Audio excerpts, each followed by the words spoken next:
একবার যদি এইরকম রেসিপি খান বারে বারে খাওয়ার ইচ্ছা করবে। দেখতে থাকুন পুরো ভিডিও। কাঁঠালের বিচি দিয়ে শুটকি মাছ রান্নার রেসিপি। এই দেখো, প্রথমে আমি কাঁঠালের বিচিটা অর্ধেক করে কেটে খোসাটা ছুটিয়ে কুচি কুচি করে কেটে নেব। শুটকি মাছটা আগে থেকে জলে আমি ভিজিয়ে রেখেছিলাম। আর আমার ভিডিওটি যদি ভালো লাগে অবশ্যই সাবস্ক্রাইব, লাইক, কমেন্ট করে পাশে থাকবেন। কুচি কুচি করে কেটে নিলাম, তারপর ধুয়ে পরিষ্কার করে নেব। এইদিকে কড়াইয়ের মধ্যে সর্ষের তেলটা গরম হলে এই যে ভেজে রাখা শুটকি মাছটা আমি একটু ভেজে কিন্তু নামিয়ে ফেলবো। তারপরে আর একটু তেল দিয়ে দিচ্ছি পেঁয়াজ কুচানো। পেঁয়াজটা হালকা একটু ভাজবো, তারপরে দিয়ে দেবো আমি কয়েকটি রসুনের কোয়া, কাঁচা লঙ্কা চিরানো দিব।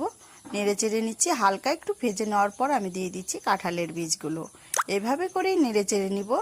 নেড়ে চেড়ে নিয়ে আমি দিয়ে দিচ্ছি এখানে স্বাদ মতো লবণ আর হলুদের গুঁড়ো, দিয়ে দিচ্ছি লঙ্কার গুঁড়ো। এইখানে চাইলে আপনারা লঙ্কা বাটা দিয়েও করতে পারেন। আমি লঙ্কার গুঁড়ো দিয়েই করবো। তার ভেজে রাখা মাছগুলো আমি দিয়ে দিচ্ছি। রসুন বাটা দিব আর জিরে বাটা দিব, আর এইখানে গরম মশলা বাটা দিয়ে দিচ্ছি। সুন্দর করে ভেজে নেওয়ার পর আমি সামান্য পরিমাণ জল দিব।